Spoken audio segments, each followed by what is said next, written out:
miyembro ng minoriya at ilang mga independent sa majority na pag nagtatanong, nakikita mo na ang gusto lamang malaman ano ba ang katotohanan, no? Whereas merong mga ilan dyan, no, na talagang wala sila, talagang kasangkapan na lamang sila, instrumento na lamang sila ng Malacanang upang mapabagsak si Vice President Inday Sara. And that is the reason also kung bakit batay na rin sa mga surveys, parang walang interes ang taong bayan sa nangyayari sa survey, sa impeachment trial. Hindi na nanunood.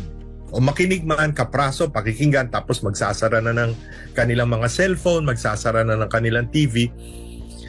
Dahil parang kung basta ang taong bayan na kapag conclude na sila in their minds, no? Na-conclude na nila na ito'y paninirang puri lamang, itong impeachment trial, no? Ito'y politika lamang ang dahilan, hindi accountability, hindi transparency, hindi justice.